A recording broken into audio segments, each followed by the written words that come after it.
can't have fun until the work is done is, it doesn't help anybody. So I think that's the message that I want people to receive, and do with it what you will, is you're not helping anybody in that model. If you're not joyful, if you don't have love in your heart, if you're not feeling generous, if you're not able to receive because your head's down, nobody wins. Welcome, everybody. Today, I'm excited to have Ellen Palmer with us to talk about how you can leverage time and energy to maximize fun, connectedness, health, and success in your life. Thanks so much for joining us today, Ellen. I'm so excited to be here. Thank you for having me on. Absolutely. Ellen is an award-winning certified holistic health and life design coach and the COO and co-founder of the Healing Meals Community Project. She has launched her own successful businesses. She enjoyed a 10-year career in sales and marketing for a Fortune 100 company. And after leaving her corporate career to focus on her own well-being, she created the Ideal Life Method, which we're going to talk a little bit about that and the other work she does. And what I first want to do is just share with you all listening. One of the things that really excited me to bring Ellen on the show is sometimes you talk to people and they're very much in the workspace or the left brain space or the Western wisdom space, however you want to word that. And sometimes people are Mhm. in, they're in the right brain and they're in the Eastern wisdom or the heart and the spirit. And Ellen is one of those people that is engaging all of those areas. And that's something I think that's so important for us. And so if you wouldn't mind, just share a little bit, Ellen, about your story, what got you started and how you help people. Sure. So I'll go back to the beginning. I was always a little bit sick growing up. I had these random things that no one could identify until I got a little bit older. So I was in the traditional Western medicine protocols, prescriptions, surgeries, and procedures, and I never really felt better. But I had a high level of success. So I did well in school. I went on and had a corporate career. And the whole time I just didn't feel well. I was having seizures, and I had anxiety and depression, and I had a number of different surgeries and procedures to help with some gynecological issues and some immune issues. And it was when my first son was born with some digestive issues that it caused me to stop and just say, there's got to be a better way. I've done everything I can do when I don't feel well. Yet I'm having success, but I'm not able to enjoy it because I feel so awful every day. And now my poor son is going through the same thing. So he had his first surgery at 2 months on his 2-month birthday.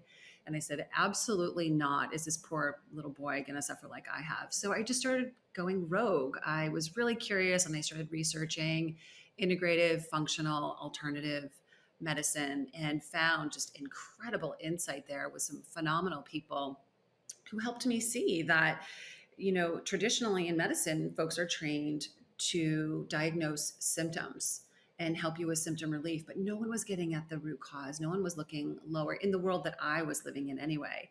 And so I did a ton of research. I brought it to my physician and I said, you know what, I think I know what's been wrong with me all these years. Can you help me heal? And she said, I can't. It's not my science. And it was this massive light bulb that went off because I'm a science geek too. And I went, you're right. It's not the science of the medicine that I've been trying to implement to feel better in my life. And at the same time, I've always had this passion for business. In high school, I got to do some really cool business things, and in college as well. And then I started working the day after I graduated. And I just have always had this passion for growing things and creating things. And so my passion for business, combined with my passion for feeling my very best and helping people do that, has just brought me to where I am today as a holistic health and life coach with some training and some feet on the ground experience. I've been doing this since 2008, and I feel just absolutely blessed to be able to live the lessons that I need to live every day by teaching others and helping a lot of people create a huge sense of freedom in their lives because of it. So I feel like it's the most rewarding thing I've ever done. And I'm actually grateful for the discomfort I had growing up because it led me to so many unique truths that it hasn't been mainstream. It's becoming more and more mainstream, but it just wasn't. And there's just such good information and skill building out there for all of us to feel our absolute best and live our ideal. Awesome. Thank you. There's an idea I've heard, you've probably heard it too, that if you look around nature, most animals are abundant with energy. I mean, unless, of course, they're sick or they've been hurt, but they don't need 5-hour energy drinks. They don't need coffee to get going in the morning.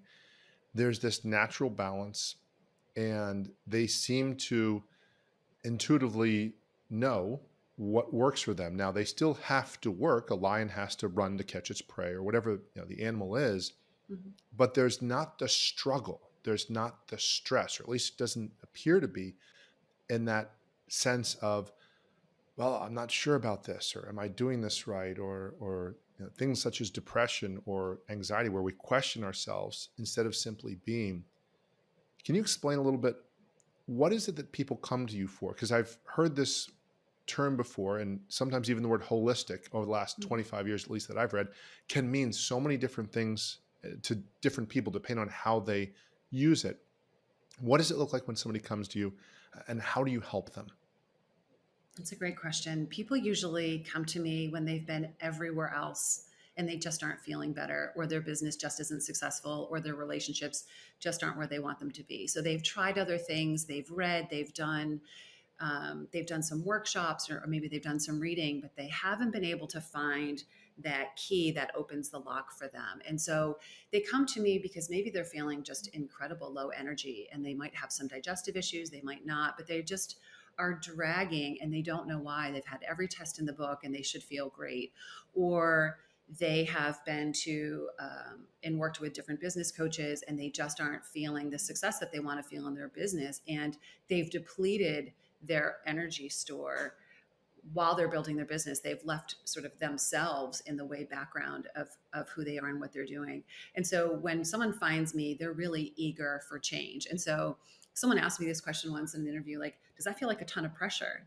And I say no, because that was exactly my journey. I had been everywhere. I had had umpteen surgeries and prescriptions and procedures, and worked with life coaches and business coaches, and I still wasn't feeling it. So it doesn't feel like pressure at all. It feels so lovely just to have conversation with folks, to really pinpoint, to really get in there and understand and hear what someone is wanting to live. How do you want to feel every day? How do you want to, what kind of conversations do you want to have? What do you want to have in your bank account? Is there an impact that you want to make in the world? What is it that you feel in your body? We're so busy getting things done and crossing things off our list, and feeling that that satisfies this ego part of our brain, which is get it done. Success is getting a lot of things done and getting paid well for it. Okay, yes, but at what expense? And so helping people really quiet down and share their deepest truths, best they're aware of it, of what they want to experience in their life, is my greatest joy professionally.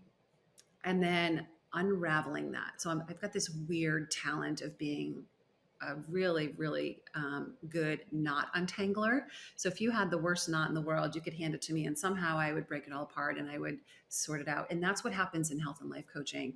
Holistically, we look at the whole person. How are they sleeping? What are they eating? How are they expressing themselves, or do they have the ability to express themselves?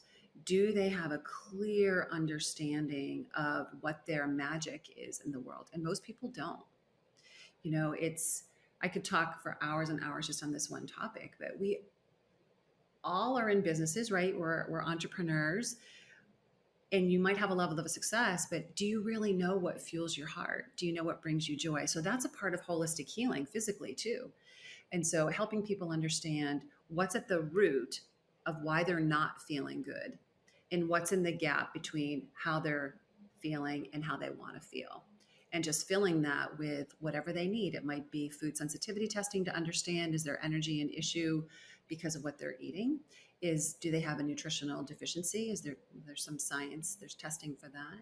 Is there some leftover thought, belief, and conditioning from when we're younger, which we can't all help but have, that's preventing us from feeling comfort in our body, feeling a good energy alignment, and being able to express that either in our relationships or in our businesses. So it's, if you look at it, it's understanding what's in the gap between where we are and where we want to be, and how to really create a very unique blueprint by person for how to achieve the ideal.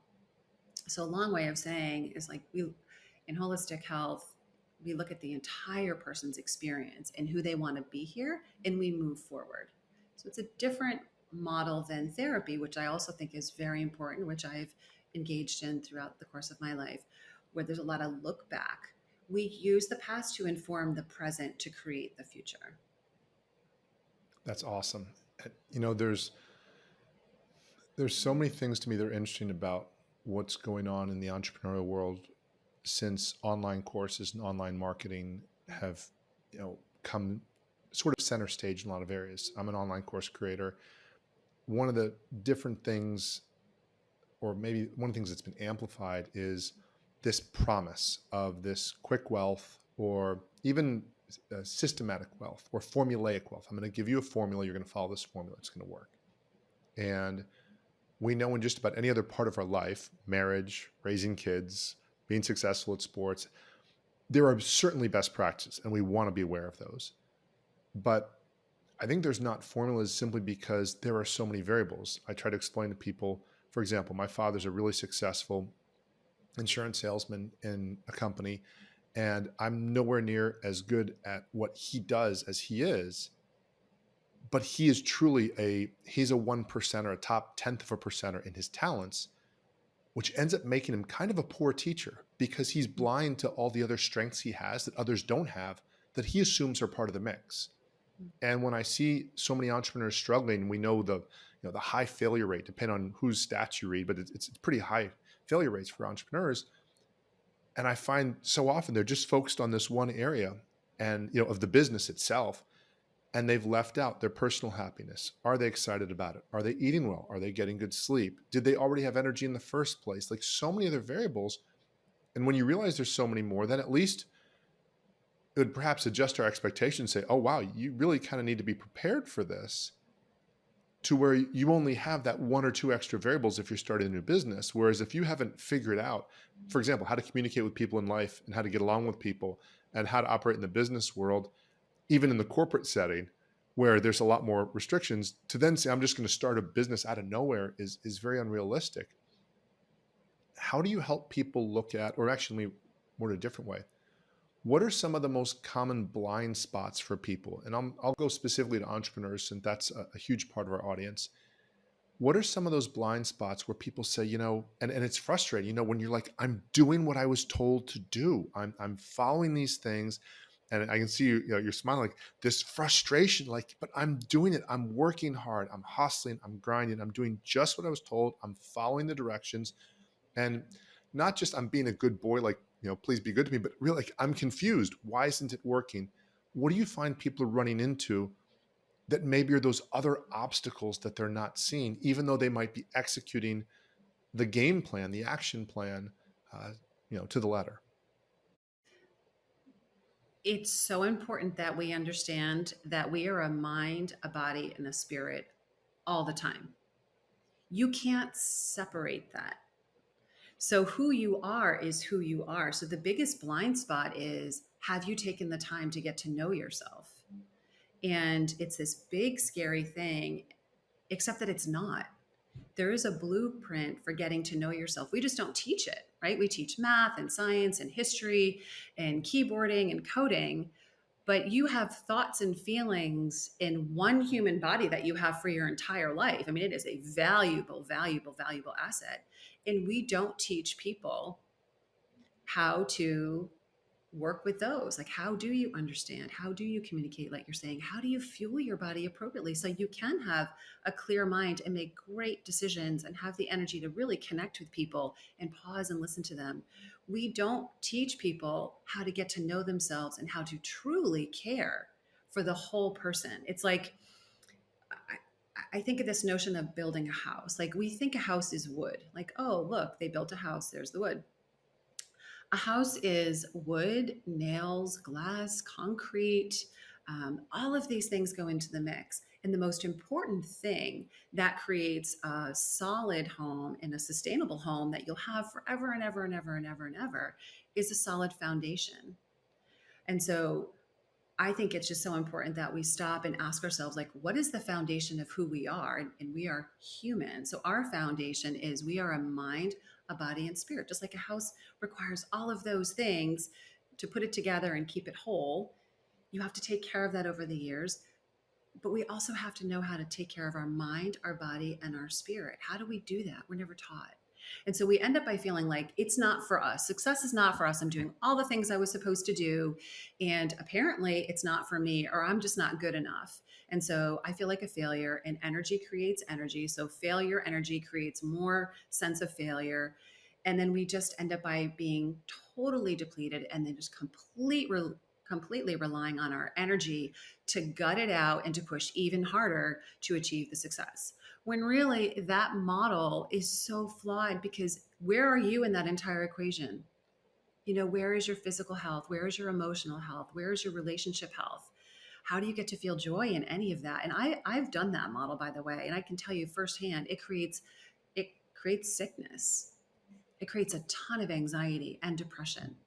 And so a different model, I'm not saying better, but a different model is really learning the skill to know yourself and to take care of yourself.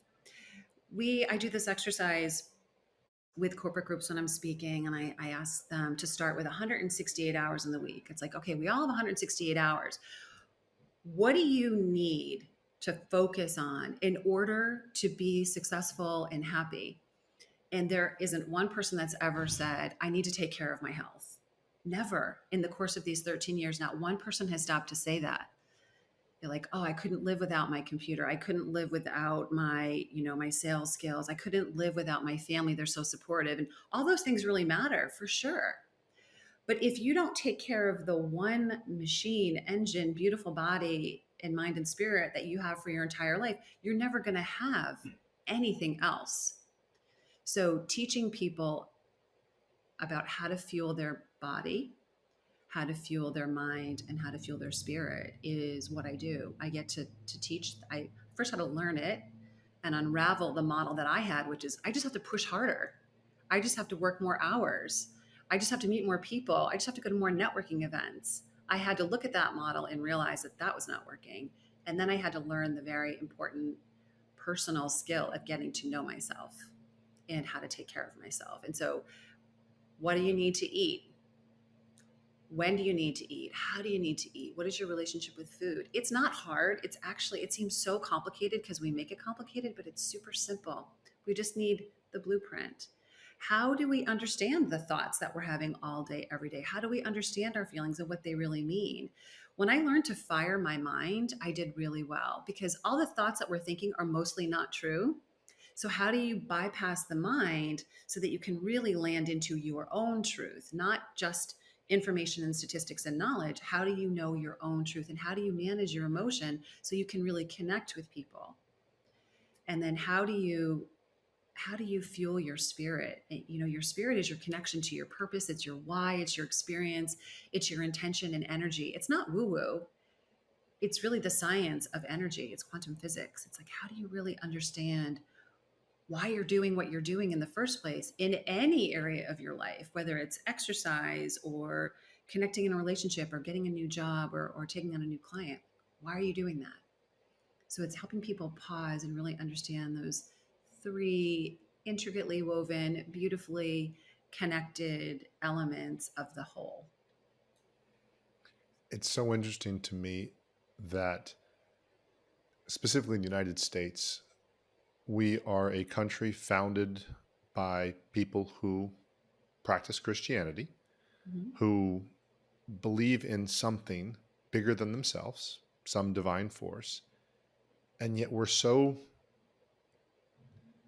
I guess because we've been burnt by what can be done with religion, the dark side of what can be done by shady people, not the religion itself, not the way it was designed, but the reality of what can happen, that we stay away from these conversations. So the most we can say is mission or vision or your why or your purpose. And we have to, and which is, to me, is fine. I get it. I understand there's a shadow side that's come out, but as if there's not a shadow side in any other dimension of life, such as 5-hour energy drinks and coffee for our physical dimension, or crash diets, or trying obsessively to be thin. I mean, that we know also manifests in different ways. What I find so interesting, though, is if we consider our body, our mind, and our spirit, and then I I've heard some people say, body, heart, mind, spirit, almost to just specifically identify, physical, mental, emotional, spiritual. And when you look at most of what Western approach to work is it's body, mind. My mind has an idea and I'm going to execute. How my heart feels about it, to almost, that more emotional sense. I'll trick my heart, or I'll tell it to get over it. And my spirit, well, you know what? I don't know. And this is not said as a criticism. I've done this. We've all done this. Well, I'll give a little over here, but gosh, I need to make the money, or whatever it is. And it feels like we're missing something. And to your point, we're selling ourselves short. And it's nobody's doing this to us, because also now, at least, and this is an opinion, but once you reach a certain age, at least in the United States, if you have access to, internet, this, that, I mean, the information's out there. So if you're seeking, at least it's a lot easier to get your hands on information. But to your point, a lot of people don't even know what it is that they could be looking for. Like you said, it's this, I try the success really hard and then I stop because it didn't work. And, a friend of mine once shared an analogy. He said, if you were a swimmer and your upper body was completely like 99th percentile, like you're completely developed in your upper body, you're strong, and let's say your lower body, your leg strength was, let's say, 50th percentile, like you're not very strong. You'll have people like that, but then they'll work on their arms more and their upper body more. And you say, no, there's only so far you're going to get. There's only so far you're going to get, like you said, by going to the next networking meeting, by sending another email. And there's this other part that I think more and more people are realizing. And if you're looking for it, you can see it. And if you're not, you can't see it. Usually it's in the eyes. It's that aliveness versus the zombiness. And that's not meant to be ugly or put anybody down. We all have different times where we're too driven or whatever it is. But you see people and people say, why is that person so much more successful than this other person? And okay, someone like Jay Shetty. I don't know if you know who Jay Shetty is. You look at him and his energy, or a Brendan Burchard. There's certain people, or a Tony Robbins, or Oprah. There's this light that's going on in these people's eyes, that there's something more that's being stirred there. It's not just execution. And I think the biggest challenge is people are afraid to lose that. So right now there's probably people listening to this saying, okay, maybe at the moment I think it's something external. It's my family's the problem, my job's the problem. And you and I both know that's a whole other conversation of, well, okay, maybe the problem is internal. But if I'm saying, okay, well, I'll assume for a second, because let's say I've done enough management theory to say, okay, it's not my team, it's probably me, I'm the leader. And so I say, okay, I'll entertain this, since it's, of course, safer for me to not just blame everybody and lash out on everybody. I can do that later. I'll first say that, okay, maybe it's me, but there's this danger. I remember my mom had suggested I go to a session of therapy, and I don't know if she saw something or not, but I was like 18, 19, and I'm talking to the therapist, just generic stuff. There was nothing, at least that I'm aware of, going on in my life. My mom's very intuitive, so that's why I'm not sure. I'll have to ask her. But I play beach volleyball, and I mentioned my rage sometimes on the volleyball court and how I'd tap into it and how I'd get ticked off and it would fuel me, or at least I thought that's how it worked. And he said, well, are you willing to let go? I said, no, I'll become a lesser player, because I only had the ability to motivate myself if I got mad, because I felt sorry for the person if I beat them by too many points. It's a really weird, like, head dynamic. Okay. Instead of just saying, I'm going to go out and play my best volleyball. And if it happens to be that I beat them 15-0, so be it. They're out there competing. They're choosing to be. And if I lose 15-0, so be it. But all this stuff going on here prevented something that was just very natural. Just go play volleyball. Yes. What is it? What do you tell that person that says, okay, Ellen, I'm open to considering this, because there are other areas that are kicking my butt in my life. I'm bickering with my spouse. I'm not making time for my kids, or whatever it is.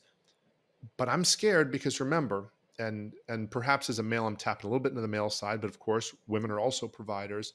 I'm scared that I'm going to lose my power, my mojo, and all this stuff I've worked for. Because I'm, maybe some are, but I'm 15 years, 20 years into my career. There's a lot at stake. How do you help somebody look at, first of all, what are the current costs of them not changing, and then say, what's a safe way for me to perhaps address this without risking everything? Because it feels to so many people when I talk to them that they're too scared to make a shift. I always ask people, do you want to be committed to fear or do you want to be committed to ease?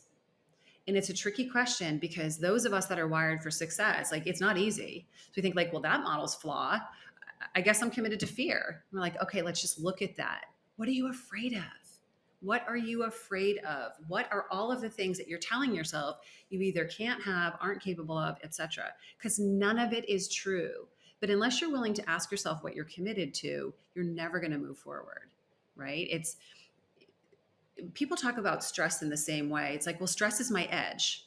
If I lose my stress, I'm never going to be successful because that's what motivates me. I'm like, okay, what is your fear there? Like there's a deep commitment to fear in that instance. It's like, well, I'm not going to live up. If I don't have that pressure, I am not going to be successful. Okay, well, then let's look at that. Is that absolutely true? No, not necessarily. It's just looking at your life differently and saying, okay, what are all the variables that contribute to my earning potential? What are all the variables that contribute to my peace and ease in my relationships? What are all the variables that contribute to my energy? Let's go there. And so no one wants to talk about sleeping more because that's a lazy model. And this is the land of opportunity. The United States tagline is the land of opportunity. So if you're not going out there and hustling for every opportunity, you're a failure. So we gear our whole commitment towards opportunity, opportunity, opportunity at all costs. So I'm going to come back. Like, do you want to be committed to fear that you're not going to take advantage of these opportunities and have this wealth that you're looking for? Or are you willing to look at the ease model? So the ease model looks like you were born a human. You are not a calculator. You are not a computer. You are not a dump truck. You are a human. So what does it take to have your engine thrive? You need to fuel your body with real food, with what it was designed to take in, not Franken food, false food. Your body was designed for plants, animals, and water. The end. That's all it was designed for. So if you're consuming all of these other things, it is going to break. Your body will break. And what that looks like is anger, frustration, anxiety, depression, low energy. And then we get into chronic conditions and disease. But that's how it mostly shows up when we don't pay attention because you're like, whatever, I can blow that off. So let's come back to the ease model. If you want to have success and freedom and joy and abundance, it is required that you fuel your life. Are you eating what your body was designed for? Are you sleeping? Entrepreneurs want to hack sleep up. Like, I can do it in 3 hours. I can sleep 4 hours and I can be massively successful. Okay, at what cost?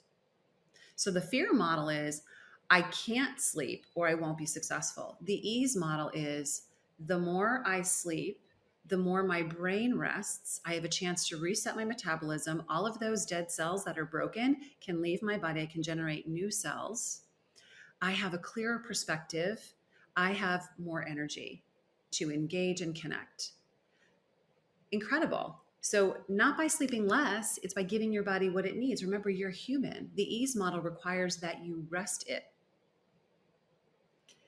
Then I look at how we're using our time, like, to be able to understand our relationship with time. If you're not willing to take care of the one thing that allows you to earn a paycheck, book a new speaking gig, create a new partnership, get married, walk on the beach, have children, partner up, ride your bike, whatever it is that you enjoy, you are in the fear model. So taking time for putting you into your calendar, creating some space for silence so you can quiet the noise. We're here, we're living from here up in our brain. We're in our head all the time. To your point, where in the ease model, we listen to our body when it's exhausted and we say, you know what? The law of diminishing returns states that even though I might put more effort in, I'm not getting anything out. So how do I come back and use my time to put me on the calendar to relax, to connect, to feel peace, to feel a sense of ease, to tap into how I'm feeling, what's going on in my heart? Am I really aligned here? Do I even want this partnership? Do I even want this new deal that's going to cause my business to take a huge left turn when I want it to go right?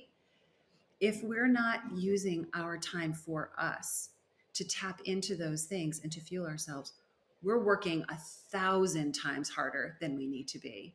Ask me how I know. I did that. I did that. And so the ease model of success is, yes, our tagline is a land of opportunity. And there is such abundance. We just can't see it because we're heads down. Like, I've been taught to do it this way. This is the only way I know how to do it. And because I'm not achieving the success that I thought, I am obviously broken. No, there's tons. Fuel, sleep, drink water, pause, feel, and learn how to set up your calendar so that you have a healthy balance of work and taking care of yourself. That model has opened the floodgates in terms of opportunity and connection and a sense of freedom in my business, where I'm not feeling like I used to work 88 hours per week. I literally did the math. Like, really, this is ridiculous. Is it 80? Is it 65? Is it 90? Like, there's 168. How many of them am I using to work? Consistently 85 plus. I was chained to my desk and my laptop. It didn't help. I wasn't more successful. I wasn't. I make more money and feel a greater sense of freedom and have the opportunity to live in the world the way that I want because I take care of all those other things. Those are the priority. And then the opportunities align because I'm tapped into how I want to live and how I want to feel. And so there's just this natural alignment. It's not just woo woo where I'm just manifesting. Yes, I do manifest, but I tap into my heart. I tap into my spirit, my energy, my belief system. And then I allow myself to pay attention when things are coming my way that are in total alignment and when they're not. Yeah, So, I think that's so huge.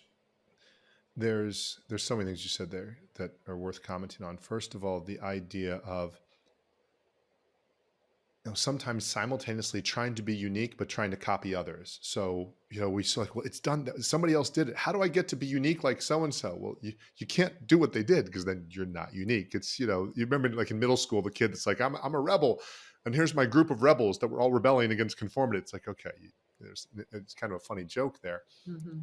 The other thing is this really sort of sense of energy being something that, again, I can decide how much energy my body's going to have. I can make myself focus. I can Mhm. make myself do these things. And I'm about to be 50. I still play beach volleyball on Fridays, and there's just kind of funny jokes. Some of my friends that come down and they'll be like, how many games you played? Wait, I'm on my 8th game. Like, ooh, at 8 games, the ball might drop a foot in front of me and I can't get it because I can't do what I used to do when I was 25. So this idea of, well, I'll retire later. If you're younger, I mean, I'm only 49, and I got to tell you, I ain't got the energy that I did 20 years ago. And I do eat well and I do get 8 to 9 hours of sleep and whatnot.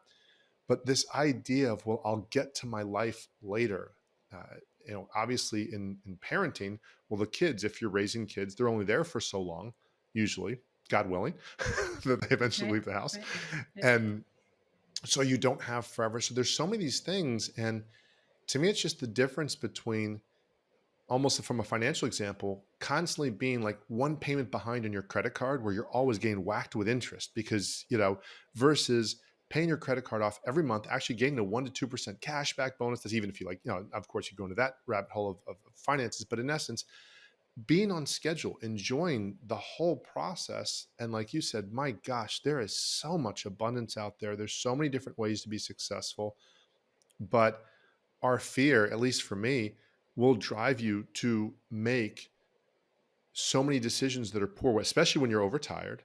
And then it's, well, I did this model, that didn't work. Okay, I'm gonna do this model. And now you're doing 4 models or 5 models with 20% of your effort, which by definition is already, you're already hosed. It's not going to Mhm. happen.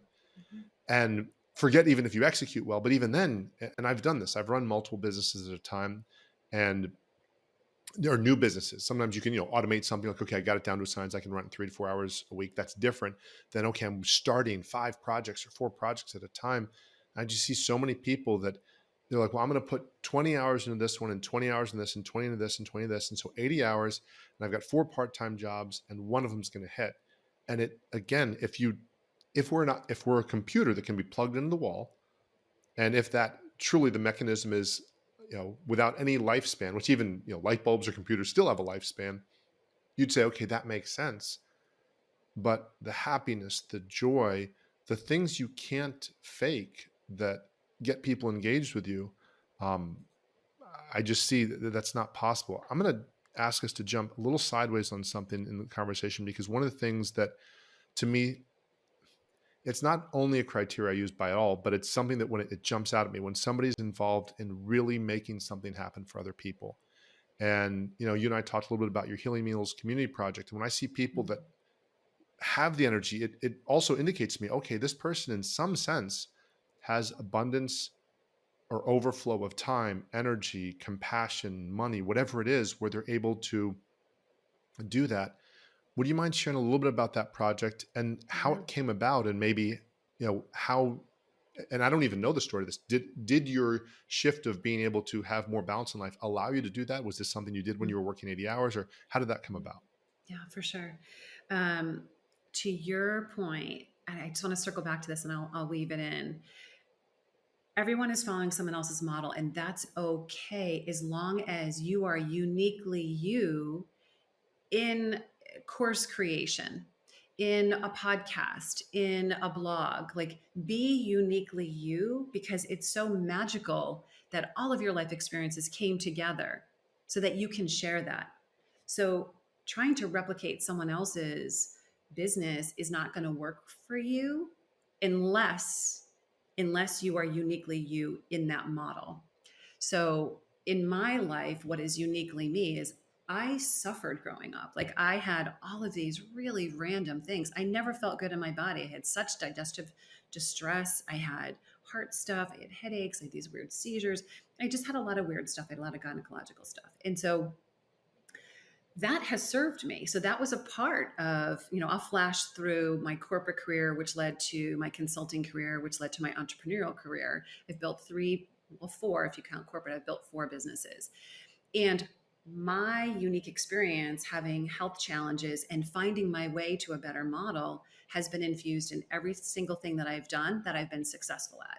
So I want to just pause on that. Everything I've been successful at has incorporated my journey to healing physically, emotionally, and spiritually. And so it's uniquely me. So when I'm developing courses, I infuse that. If I'm doing speaking events, I infuse all of me into that. And so Healing Meals Community Project is just something that I'm wildly passionate about. I feel so grateful that I get to be a part of this. And so we're an organization, we're just 5 years old now, and we make meals for families that are going through a health crisis. And our chefs are teenagers. So we're a food as medicine protocol, and we're a youth development program. And that for me is the absolute intersection of joy and wisdom and freedom and compassion and success. Like, it just, when I was growing up, I was a member of Junior Achievement because I had this thirst for business. And so I had this whole model of empowerment as a youth, as a teenager. So that has always stuck with me. And I've always tried to give back to younger folks. I have a number of them in my coaching practice.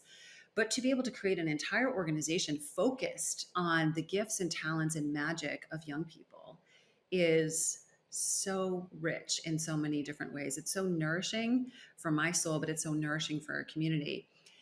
Paired with the food as medicine protocol. So I got well because I changed the way I was fueling my one body.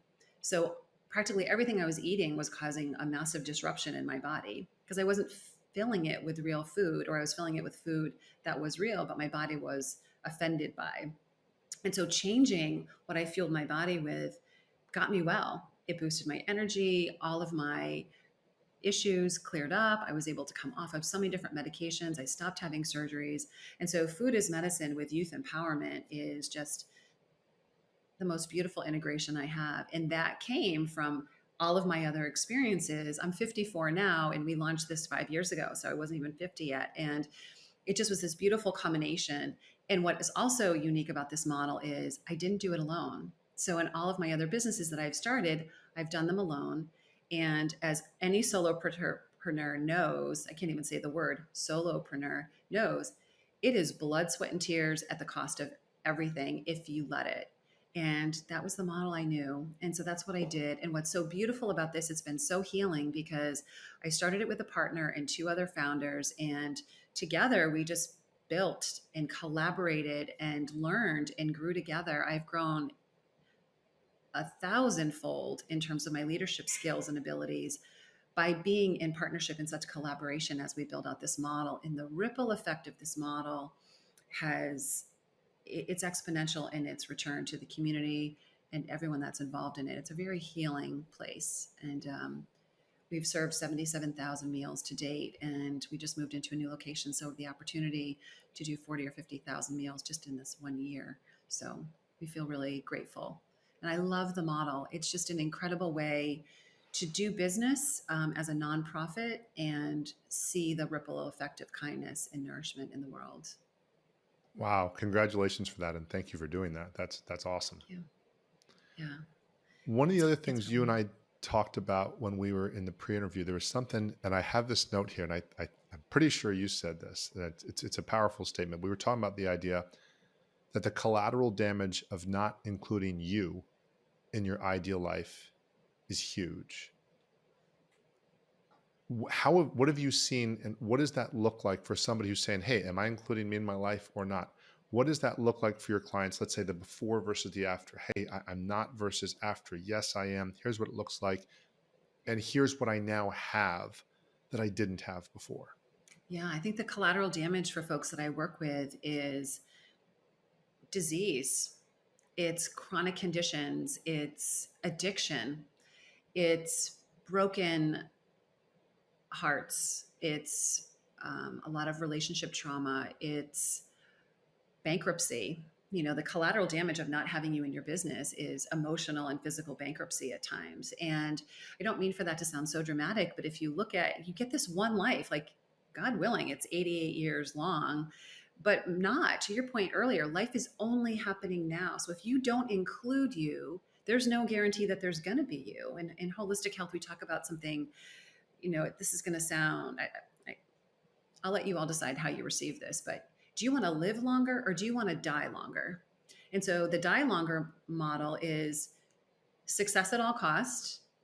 You sacrifice personal joy, you sacrifice experiences because your head's down working in your laptop or you're on planes or wherever else, and you don't ever actually get to feel what you want to feel. And when you're looking back on your life, is that what you wanted? If you only get one and the answer is no, that to me is the ultimate collateral damage, that I have, for me, wasted an opportunity to feel all the joy, all the love, all the expansion, all the abundance, all the generosity that I want to feel. And this model, especially among entrepreneurs, and I am one, so I want you to know, like, I'm not throwing stones at that glass house. I am the glass house, and I have rocks inside and outside. And that is like, can't have fun until the work is done, is it doesn't help anybody. So I think that's the message that I want people to receive, and do with it what you will, is you're not helping anybody in that model. If you're not joyful, if you don't have love in your heart, if you're not feeling generous, if you're not able to receive because your head's down, nobody wins. And I saw the collateral damage.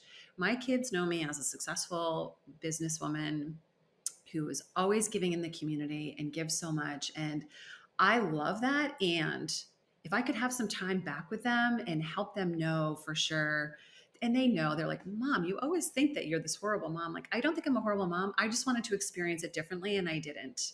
And so I can't get that back. I don't want those regrets going forward. I don't. The collateral damage, I'm not willing to sacrifice anymore. I love my boys. I want to spend as much time with them as I can and be present doing it. And so the integration of all of what I've learned as a businesswoman, as a mother, as a wife, a partner, a friend, a daughter, is life is happening now. How do I want to live it now? And how can I set up my life so that I get to feel the fullness of that? How can I feel the best in my body? How can I spend my time creating experiences every day, not every week or month, or waiting for vacation, or waiting for the work to be done, or the kids to be in college, et cetera, et cetera, et cetera. We know how that goes. There's always something else. There's always something else. It's happening now. It's claiming it now. It's developing these soul skills, as I call them, to really learn about yourself, get in touch. It's not hard. We just haven't been taught it. And it's just skill. If you didn't know how to market, you would hire someone to market, or you would learn how to market. You would take a class. The same is true for ourselves in terms of how to fuel ourselves and how to put ourselves on our calendar. It's just skill building, I guess. Awesome. All right, I've got a few additional sort of rapid fire questions for you. So if you just share your kind of first thoughts on these, they don't have to be really long, but just if you had your entire target audience in a room, in a stadium, on a webinar, however it is, you could communicate to them. And you could not just communicate to them, but give them one specific skill that they need most. What would that be? How to raise their energy. And I don't mean through 5-hour energy drinks. I mean how to feel your energy and to expand it, because everything is energy. This pen, you, me, the money sitting in our bank account, the houses we live in, it's all just energy. And we have it at our access all the time. So how do we elevate our energy? So if energy creates energy, and we're in the energy of fear, or we're in the energy of being tired, or we're in the energy of being angry or depressed or anxious, we're creating from that space, which just means we'll have more of that level of energy. So if we can raise our vibration, we get to create from this place and feel a higher vibrational result. Awesome. Thank you. Second, what's the costliest business mistake you've ever made, and what did you learn from it? God, there's so much there. I'm going to use a specific example, and there's a really positive outcome. So I invested in this program, and because it was a large ticket item, I did what I was accustomed to doing, and I learned how to do, which was to gut it out. I spent 3 or 4 nights recording and re-recording and re-recording a webinar. At one point, I was up to 73 times, and I would not let myself go to sleep. And I would just, at all costs, I was going to get this done, because this was going to lead to so many other different things. It was so costly because I was exhausted. I injured my health, my immune system in the process. I frustrated my family to no end. And it just set me back emotionally and spiritually and financially, until I let that all go. And I said, okay, I just spent all my time doing that. And I created this webinar. What do I want to do with it? And then I went out and I just started doing speaking events based on the material. It wasn't pre-recorded. I'm not a pre-recorded person. If you sign up for one of my programs, you're getting me live. And I'm not knocking the model. It's just not who I am. Authentically, I like connecting with people. So I took that, and it turned into more revenue than I ever possibly could have generated with the recorded model. So I always feel like everything has incredible purpose. And what could have been the costliest, mentally, physically, and financially, turned into a huge pivot in my business, and just created such abundance for me in terms of my own energy and how I wanted to feel in my business as well. That's awesome. My experience is similar. I did it the live method until I learned the recorded method. I'd been doing it for literally 15 years, and then learned that I was wrong, and then made less money, then decided, okay, no, I was right for me in the first place, regardless of, for everybody else. All right. What's the best business decision you've ever made, and how did you execute it? Best business decision I ever made was getting over my fear and going after and actively intending speaking events. And so I'm I'm natural connecting with people. I love to be in a room with people. I love hearing what people have to say. And I had to get over this limited thought or belief that it wasn't for me, that I just wasn't equipped for that. And everything I do now is so joyful because I get to engage with audiences either here with you on this podcast or for different speaking events that I get booked for. That's really just changed so much about my business. It's the best networking you can do. It's like opening the funnel of this is exactly who I am. This is my experience. This is what I have to share. And it just has allowed me to scale the messaging around, you get this one life. Just what is your ideal? Live that. It's different by person. So it's a much more scalable method for me to get this messaging out. Awesome. What are you most excited about in your business right now? In the healing meals business, we're really, really excited to develop even further diversity within our youth development program, and working alongside our youth to continue to do that and to serve more meals. We have a huge opportunity to scale there, and the collaborations that are coming together authentically. It's really fun for me. And then in my own business, it's really engaging with audiences. I have a couple of group programs that I am really, really excited to roll out more frequently throughout the year. There's enough interest. And so instead of doing it 2 times per year, we're going to be doing them quarterly. And then if the need arises, do them even more often. So I'm excited to work with more people in the group setting. Awesome. And what are you most excited about in your life right now? I'm going through a really big transition. It was scary at first, and now I am really learning how to be unpartnered. I say the word divorce just feels so foreign to me, but I'm just building a new life with a really great collaborator with my life partner to this point. Like we are co-parenting, and it feels beautifully aligned. And now it's just so fun to go out and experience the world as a single person and really engage with the world with this sense of just deep peace that I knew I was supposed to be in that relationship. We have beautiful children and wonderful family, and we always will have that. And it just feels great to be unto myself and learning my lessons and sharing them as I go from a really different heart space, a very, very expensive heart space. Awesome. Where can people connect with you to learn about your work? And then you mentioned some of these programs you have that you're doing that are helping people. Where can they learn more about that? Sure. So my website is ellenpalmerwellness.com. I have I do one-on-one coaching, but I'm doing less and less of that and doing this, I call it quantum coaching in groups. It's just so incredible how people learn from each other. And so I just have felt such an affinity, a calling to do more of this. And so one of the programs is called Ideal Life Method, where it's a 6-week, 5-module program, which is a blueprint for people to learn about themselves and how to fuel their body, their mind, and their spirit with a lot of practical application, one-on-one time with me and group coaching, and specific modules that make this work so much easier with brief assignments. And then the other is called the Fall Focus. And so it's a shorter program. It's a 4-week program teaching people how to reboot their habits. Like everyone talks about food being the enemy. Food's not the enemy. Our habits around food and not knowing how to fuel ourselves is what's creating so much dysbiosis in the body. So that's a really exciting program, and it's a much shorter program for people. So it's a reboot, and people can find that on my website as well. I'm also on Instagram at Ellen Clark Palmer, LinkedIn, Ellen Palmer Wellness. But the website has a lot of good information there. I also have something that I created for your audience called the Soul Skills Cheat Sheet for Entrepreneurs. If people go to ellenpalmerwellness.com/3-day-weekend, that's there specifically for you. And it helps you really practically apply the things that we talked about here today to create some daily ritual around learning about yourself and how to fuel yourself. So I hope you will tap into that and really enjoy that and make it a practice. So we get good at what we practice.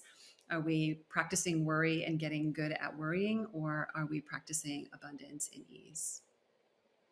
Awesome. Thank you so much for that. I will definitely be taking a look at that as well. So thank you so much for sharing your gifts, your story, your insight, your truth with us. This has really been awesome. I'm really looking forward to the feedback we get from it, looking to sharing the video clips.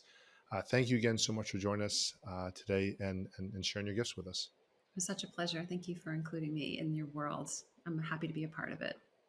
Awesome. All right, everybody, uh, take advantage of the opportunities, the tools, the different insights, either from this episode or definitely the downloads, the courses. I know I'm going to be taking a look at the download on that one as well. So as always, I look forward to helping you help more people and make more money in less time, doing what you do best so you can better enjoy your family, your friends, and your life.